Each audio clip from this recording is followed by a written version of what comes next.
Assalamualaikum warahmatullahi wabarakatuh. Perkenalkan, nama saya Nita Putri Hendarsya, Fakultas Keguruan dan Ilmu Pendidikan Prodi PGSD dengan NPM 41154030230022. Saya membuat tugas video ini untuk memenuhi tugas mata kuliah Bahasa Sastra Indonesia yang diampu oleh Ibu Eri Subekti SS MPD.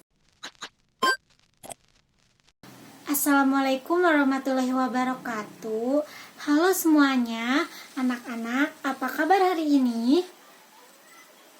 Alhamdulillah, luar biasa, Allahu Akbar. Oke, sebelum memulai pembelajaran hari ini, mari kita berdoa terlebih dahulu. Berdoa dalam hati mulai. Berdoa selesai.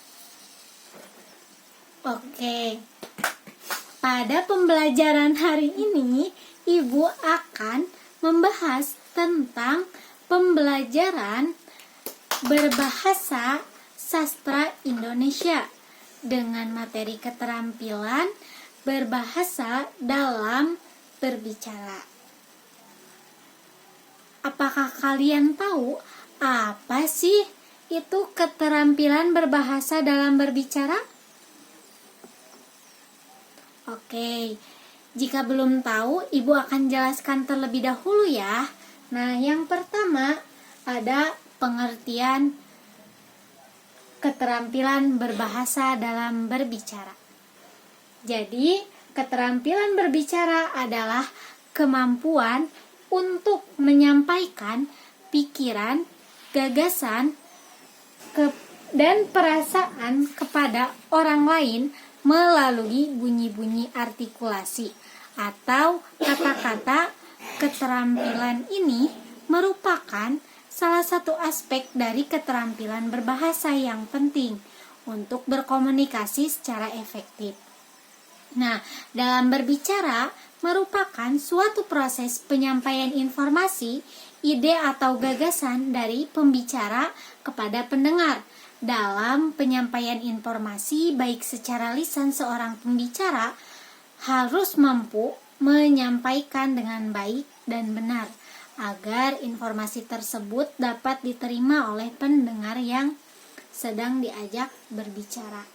Nah, yang kedua ada tujuan keterampilan berbahasa dalam berbicara. Di sini tujuannya adalah untuk menyampaikan pikiran atau gagasan kepada orang lain yang diajak berbicara. Sedangkan tujuan secara khusus ialah mendorong orang untuk lebih bersemangat dalam mempengaruhi orang lain agar mengikuti atau menerima pendapat dalam gagasannya. Lalu menyampaikan sesuatu informasi kepada lawan bicara dan menyenangkan hati orang lain, memberi kesempatan lawan bicara untuk berpikir dan menilai gagasannya.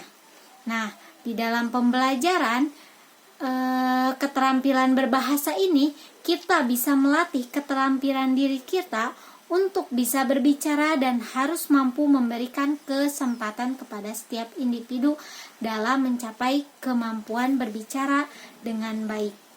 Lalu di sini ada menurut Hermawan pada tahun 2014, tujuan berbicara adalah yang pertama ada kemudahan berbicara.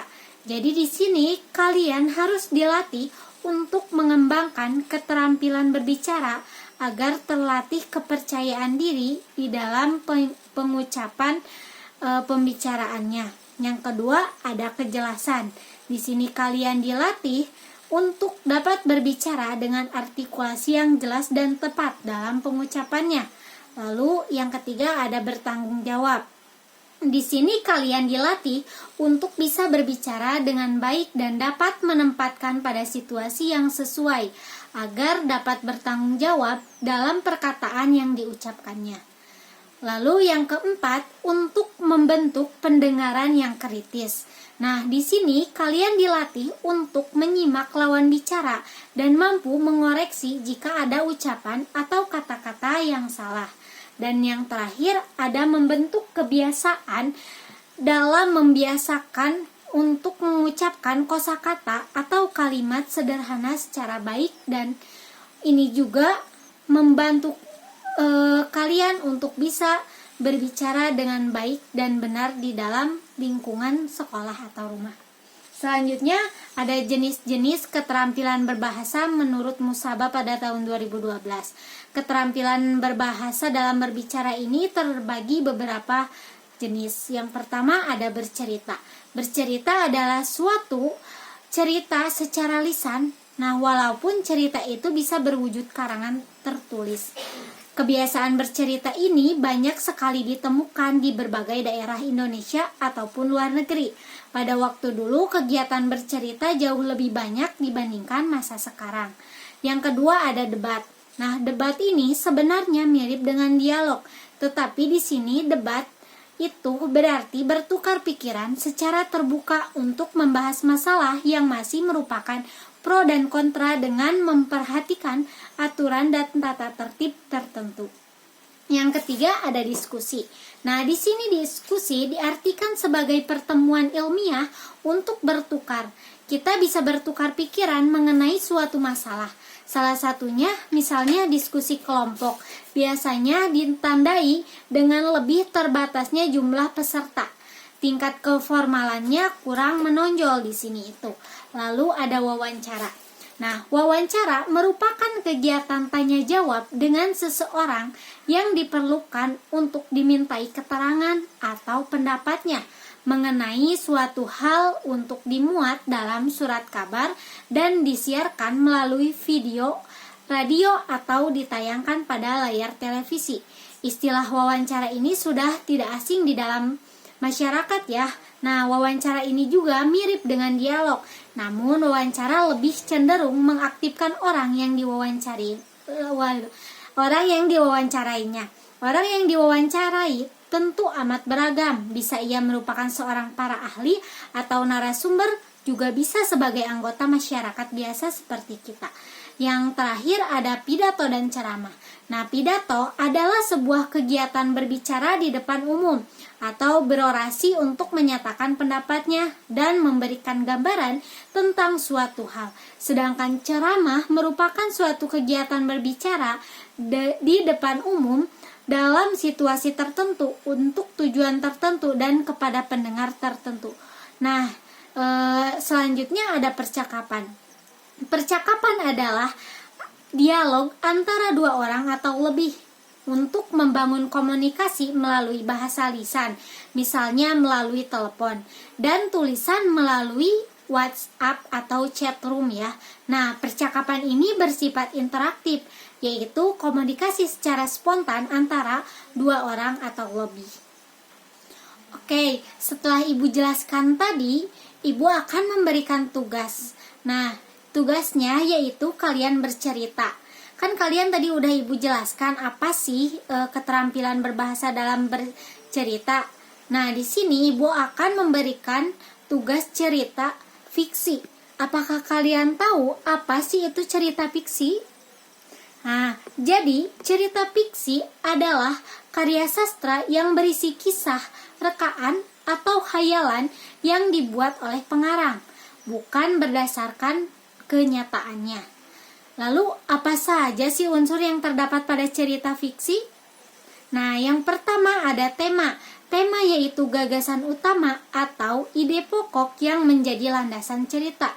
Lalu yang kedua ada tokoh. Di sini tokoh adalah pelaku dalam cerita yang memiliki karakternya masing-masing. Selanjutnya ada penokohan. Adalah cara pengarang untuk menampilkan tokoh dalam ceritanya. Lalu ada alur. Di sini alur adalah urutan kejadian dalam cerita yang dihubungkan secara sebab akibat. Lalu ada konflik, yaitu permasalahan yang dihadapi tokoh dalam ceritanya. Selanjutnya ada klimaks, adalah titik puncak konflik dalam cerita tersebut. Nah, lalu ada latar, yaitu tempat, waktu, dan suasana terjadinya peristiwa di dalam cerita. Dan yang terakhir ada amanat, adalah pesan moral yang disampaikan pengarang melalui cerita. Oke, yang terakhir ada sudut pandang. yaitu cara penulis untuk menempatkan dirinya dalam cerita yang dibuat oleh penulis tersebut. Nah, setelah Ibu jelaskan tadi, di sini sekarang coba kalian baca dan pahami cerita tentang kisah gajah dan semut. Lalu setelah itu kalian ceritakan kembali cerita tersebut dengan bahasa kalian di depan kelas. Ibu akan memberikan kalian waktu 10 menit untuk membacanya ya. Baik, setelah kalian membaca cerita tersebut, Ibu akan meminta satu orang perwakilan untuk menceritakan kembali cerita tersebut di depan kelas. Ibu akan menunjuk satu orang untuk maju ke depan ya. Suatu hari, kawanan gajah yang besar datang ke hutan untuk mencari makan.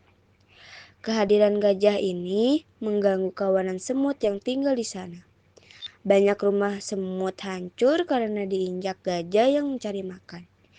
"Pergilah dari sini, gajah. Ini daerah tempat kami tinggal," kata salah satu semut tersebut.